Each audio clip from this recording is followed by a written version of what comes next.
तार साहब, क्या 26वीं आईनी तरमीम के बाद भी हुकूमत कहीं ना कहीं पैनिक कर रही है? जिस तरीके से जो कमेटी है प्रैक्टिस एंड प्रोसीजर एक्ट के तहत ही जैसे मंसूर अली शाह और जैसे मुनीब अख्तर साहब को शामिल किया गया, फिर फुल कोर्ट का इजलास होता है, उसमें जैसे मंसूर अली शाह साहब शिरकत करते हैं, उनका जिक्र भी है।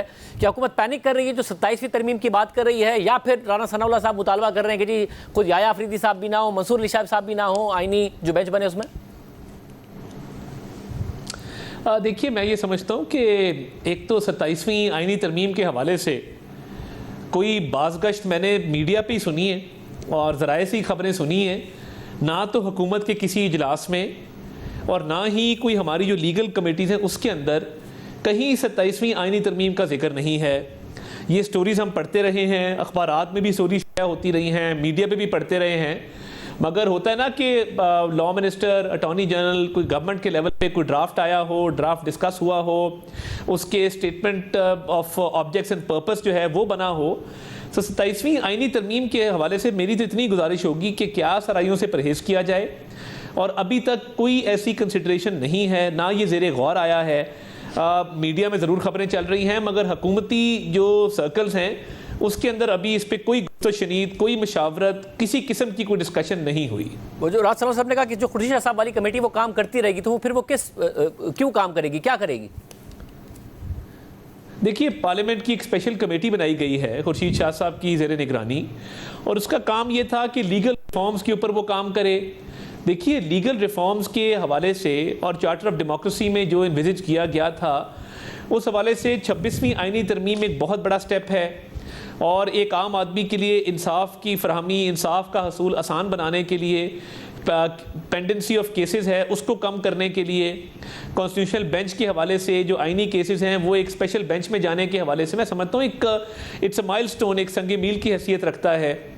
मगर ऑब्वियसली एक इवॉल्विंग सिचुएशन होती है। लीगल रिफॉर्म्स के हवाले से अगर पार्लियामान ये समझेगा कि मज़ीद लीगल रिफॉर्म्स की कभी भी ज़रूरत है, या उस पर डिस्कशन होनी चाहिए, या मशावरत होनी चाहिए, तो लीगल रिफॉर्म्स के और बड़े एस्पेक्ट्स हैं और बड़े पहलू हैं जो ज़ेरे गौर आ सकते हैं।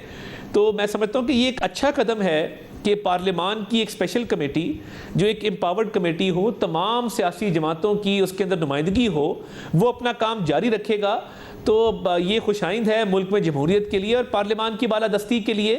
तो मैं समझता हूँ कि ये एक अच्छा कदम है और उसको काम जारी रखना चाहिए, और वो बाकायदा तौर पे पार्लियामेंट को भी और हुकूमत को भी मुख्तलिफ पहलुओं के हवाले से मशवरे भी देते रहें, सजेशंस भी देते रहें, ताकि ये मामलात जो हैं ये आगे चलते रहे खुश असलूबी के साथ। ऐसा, मगर इस सब में चीफ जस्टिस बनते हैं याया अफरीदी साहब, और फिर जो प्रैक्टिस एंड प्रोसीजर के तहत कमेटी है उसमें जस्टिस मंसूर अली शाह साहब और मुनीब अख्तर साहब का वापस आना, क्या हुकूमत परेशान है इस बात से?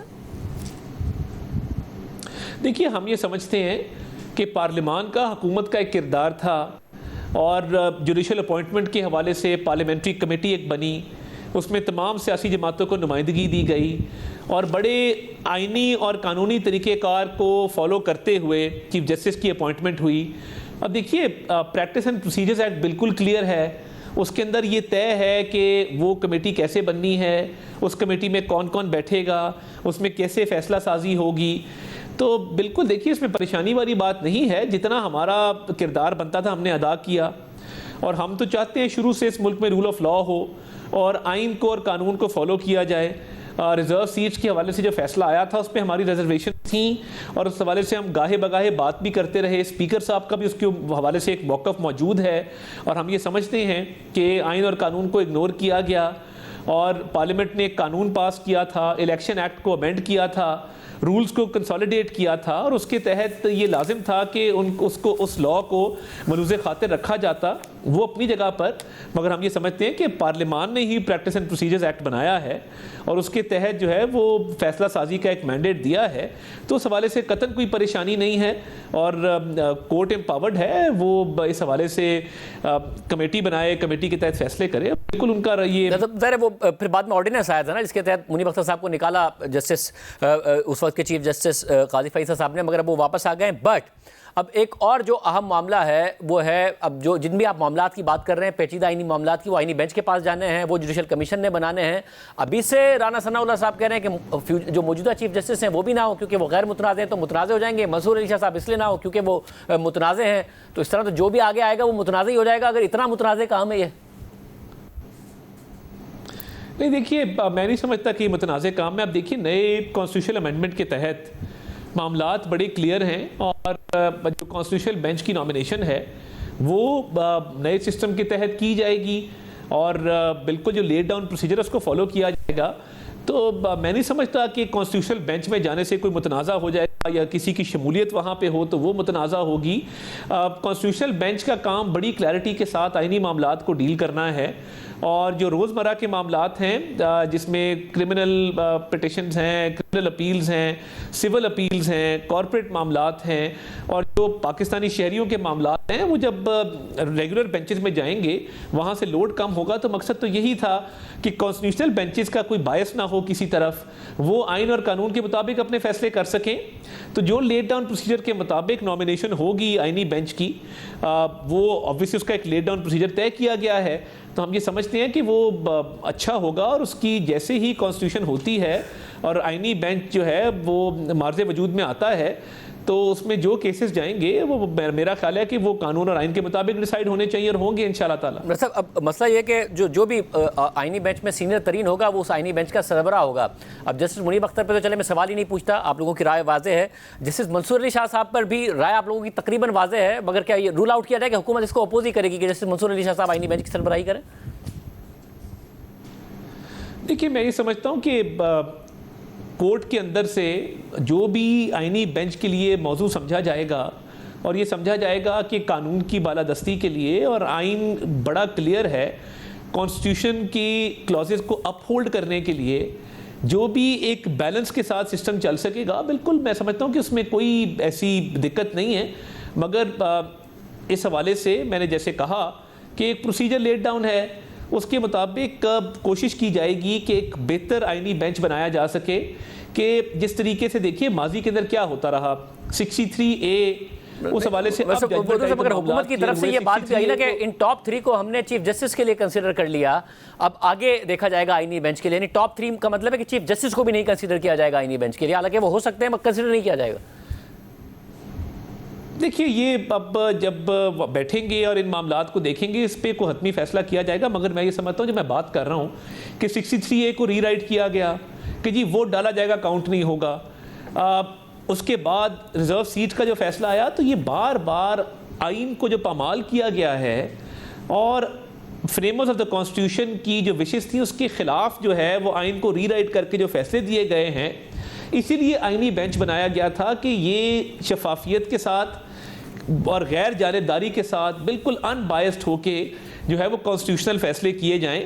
तो जो बेहतर समझा जाएगा उसमें उसके मुताबिक जो है वो बेंच की कॉन्स्टिट्यूशन होगी, ताकि 63A जैसे फैसले ना हो सकें, रिजर्व सीट के जो फैसला आया उस जैसे फैसले ना हो सकें और एक बिल्कुल कानून को और आइन को फॉलो किया जाए और आइन को रीराइट ना किया जाए। वो सिर्फ पार्लियामान का जो है इख्तियार है, मुकन्नना का इख्तियार है और पार्लियामेंट्री सॉवरेंटी 26वीं आइनी तरमीम के बाद इस्टेब्लिश हुई है। तो उसके मुताबिक जो बेहतर समझा जाएगा उसके मुताबिक इंशाल्लाह ताला ये कॉन्स्टिट्यूशन की जाएगी। साहब, सियासी मामले में अब तहरीक इंसाफ फिर ऐलान कर रही है कि वो सड़कों पर आएंगे और पूरे के पूरे मुल्क में आएंगे, जलसे शुरू करेंगे और फिर प्रोटेस्ट होगा और पूरे मुल्क में होगा। तो क्या आप ये एक्सपेक्ट कर रहे थे कि अब स्टेबिलिटी आ जाएगी, इकोनॉमिक भी, इसके अलावा लीगल पॉइंट ऑफ व्यू से भी 26वीं तरमीम के बाद, और तहरीक इंसाफ का भी जो खौफ था वो ख़त्म, या आपको लगता है वो ख़त्म हो गया या वो अब एक नए तरीके से सामने आ रहा होगा? देखिए, तहरीक इंसाफ इस सारे प्रोसेस का पार्ट रहे हैं और उनकी जो रिजर्वेशंस थी 26वीं आइनी तरमीम को लेकर दूर की गई और बैरिस्टर गौहर ने मौलाना फजल रहमान साहब के साथ खड़े होकर कहा कि 90% हम इस पर मुत्तफिक हैं। मसला ये हुआ कि जब ये जेल मुलाकात करने गए तो वहाँ इनको डांट डपट की गई। इनके बानी चेयरमैन PTA की तरफ से कहा गया कि जी आप यहाँ पे आइनी तरमीम पे मुशावरत करते फिर रहे हैं, कमेटी में तजवीज़ें देते फिर रहे हैं और यहाँ पे मैं अंदर हूँ। मैंने आपको कहा था कि आप इंतशार फैलाएं, आप प्रोटेस्ट करें, आप बाहर निकालने की तरकीबें सोचें, तो आप यहाँ पे मुशावरत का हिस्सा हैं। देखिए, तहरीक इंसाफ की लीडरशिप ने बड़ी जुर्रत दिखाई है। वो ना सिर्फ मुशावरती अमल का हिस्सा बने, उन्होंने तजावीज़ दी, वो कमेटी में बैठे, उन्होंने मौलाना फजल रहमान साहब के ज़रिए हुकूमत से भी जो है इस पर बातचीत की, हुकूमत के अलायंस से इस पर बातचीत की, अपना मीनिंगफुल इनपुट दिया, उसको हमने बिल्कुल फैक्टर इन किया। उसके बाद ये भी अहम है कि अली अमीन गंडापुर साहब का चीफ जस्टिस के ओथ में शरीक होना, कि चारों वज़राए आला मौजूद थे, चारों गवर्नर्स मौजूद थे, तो मैं ये समझता हूँ कि सियासी बयानात अपनी जगह पर, मगर by being part of this process और बाय गिविंग इनपुट, जो उन्होंने अपनी मशावरती अमल में शरीक हुए, अपनी उन्होंने जो है इस पर तजावीज़ दी, सीजेपी के ओथ में शरीक हुए, तो वो इस सिस्टम का हिस्सा हैं, वो पार्लिमानी कमेटी में शामिल हैं, वो तमाम तर डायलॉग के अंदर जो हैं वो हिस्सेदार रहे हैं। तो ये पॉलिटिकल पॉइंट स्कोरिंग के लिए एहतजाज का ऐलान करना, अब एहतजाज के लिए भी इनके पास नंबर्स इकट्ठे नहीं हो रहे। पहले गंडापुर साहब इस्लामाबाद आते हैं, जाहिर है वो लीडरशिप का इशू था ना। मसला यह है कि उनकी अहलिया भी बाहर, बुशरा बीबी भी जमानत हो गई उनकी, और फिर उनकी बहनें भी बाहर, तो एक जो मिसट्रस्ट आ गया था वर्कर का कि पता नहीं लीडरशिप वो बात हम तक पहुंचा रही है जो कि इमरान खान साहब कह रहे हैं या नहीं पहुंचा रही है। जब ये दो लोग बाहर हैं तो ज़ाहिर कॉन्फिडेंस बिल्डिंग और लोगों को बाहर निकालने की सलाहियत तो बहरहाल तहरीक इंसाफ को नहीं मिलेगी आपके ख्याल में? देखिए, सबसे पहली बात यह है कि पार्टी जो है वो 4-5 फैक्शंस में डिवाइडेड है। बुशरा बीबी का अपना ग्रुप है, अलीमा बीबी का अपना ग्रुप है, और इस ग्रुपिंग के तहत पार्टी के रहनुमा भी आपस में आप देख रहे हैं कि एक दूसरे को तनकीद का निशाना बना रहे हैं। ये डिवीजन और ग्रुपिंग रहेगी। कोई ग्रुप कहता है नेगोशिएट करें, कोई ग्रुप कहता है एहतजाज करें। और अली मीन गंडापुर देखिए, एक सीएम है प्रोविंस के, वो डी चौक पहुंचने की बजाय वो खैबर पख्तूनख्वा हाउस क्या करने गए, वहां से भागे क्यों, और वहां पे रुपोश होकर उन्होंने पिछली दफा पूरे एहतजाज को सैबोटाज क्यों किया। अब ये इनकी अपनी लीडरशिप क्वालिटीज का मसला है, अपनी डिविजन्स का मसला है, अंदरूनी इंतशार का ये लोग शिकार हैं। उस अंदरूनी इंतशार और खलफिशार की वजह से ये प्रोटेस्ट के लिए लोग इकट्ठे नहीं कर सके। इनका संजानी का प्रोटेस्ट फेल हुआ, लाहौर का प्रोटेस्ट फेल हुआ। ऐसा नहीं, आपने बड़ा मैसिव क्रैक डाउन किया, उनके ऊपर बहुत ज्यादा अरेस्ट किए।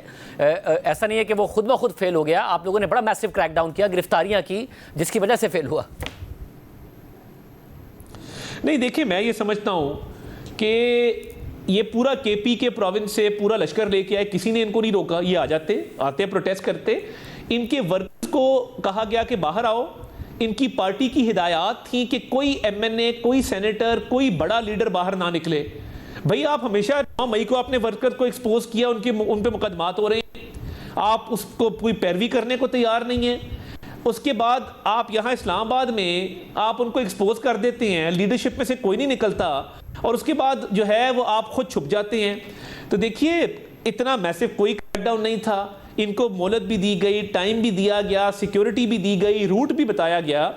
उसके बावजूद अगर केपी में गवर्नमेंट होते हुए भी भरपूर ये समझते हैं कि इनकी पॉपुलैरिटी है, चले उसको भी मान लेते हैं। तो देखिए, जब लाखों का समंदर निकलता है ना शाहजेब साहब, तो कोई कंटेनर उसको नहीं रोक सकता, कोई 8-10 पुलिस वाले उसको नहीं रोक सकते। जो इनके क्लेम्स हैं, बड़े टॉल क्लेम्स हैं, उसके बावजूद ना बंदे इकट्ठे होते हैं, आपस में लड़े हुए हैं, लीडर इनके छुप जाते हैं, भाग जाते हैं। तो किस बात का एहतजाज है? हम बिल्कुल पुरसकून हैं, हमें इत्मीनान है, ये कोई प्रोटेस्ट से कोई ये कुछ भी नहीं कर सकते। और इन्होंने जो माजी में किया है, इनके लिए अब लोग निकलने के लिए भी तैयार नहीं।